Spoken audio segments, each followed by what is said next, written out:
Okay, the next question I have is, again, it seems like a bit of inequality here where men can marry Jewish or Christian women, but it can't happen the other way around. Women can't marry Jewish or Christian men. Why is that?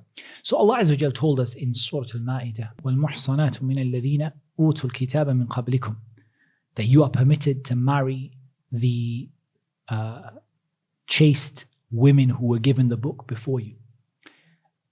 In reality, the fact that you're permitted to marry them doesn't mean necessarily that it is a good thing to marry them. But it's an option that obviously isn't It's an available. option that's available. And I say that because I don't want also for men watching this to think that this is necessarily the best thing for them to do, or this is necessarily a good thing for them to do, or even consider this to be an option.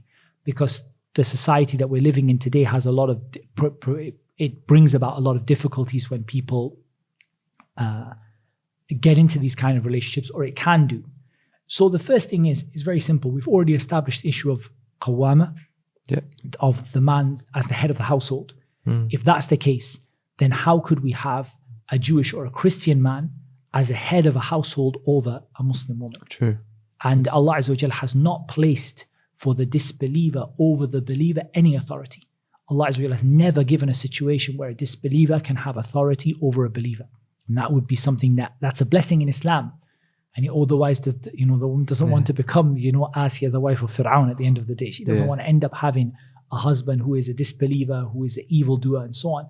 No, at the end of the day, this is why we have these rules, because the man, as the head of the household, at the end of the day, this Jewish or Christian woman is relatively close to Islam.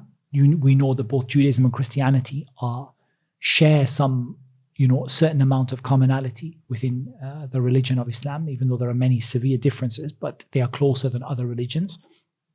And so it is possible for a Muslim man, as the head of the household, to have a Jewish or Christian wife and to still manage the household in an Islamic way.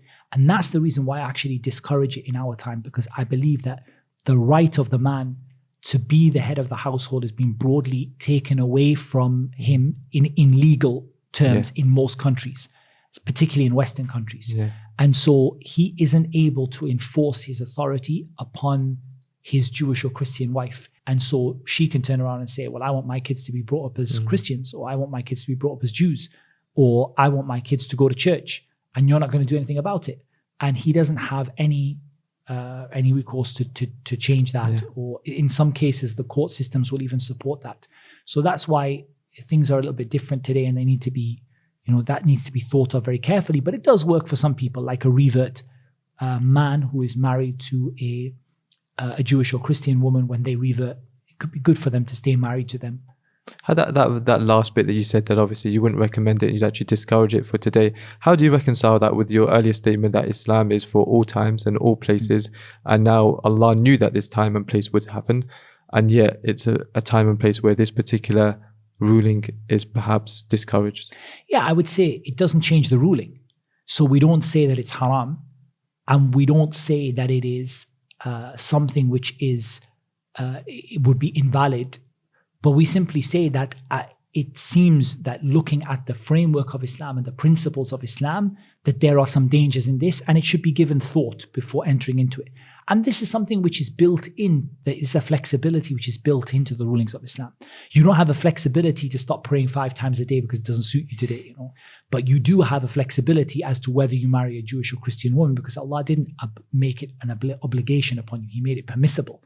So that means it's something, things are permissible. Generally, things are obligatory, which you need all the time, except in cases of extreme necessity.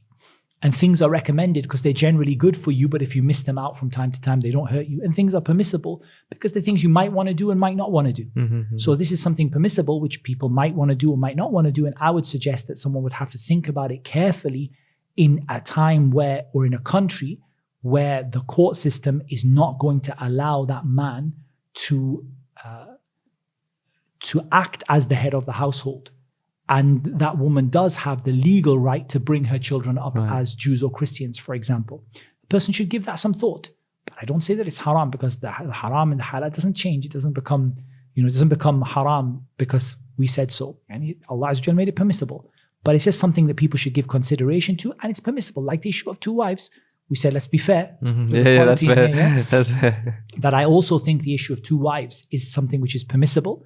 And yes, it works for some people, but it also doesn't work for everybody. So a person should think about it carefully before they start on that, because it's not, it's not beneficial for someone just to marry someone else and then end up getting divorced to the first one. And it just goes like that, a constant cycle of marriages and divorces doesn't benefit anybody. Okay.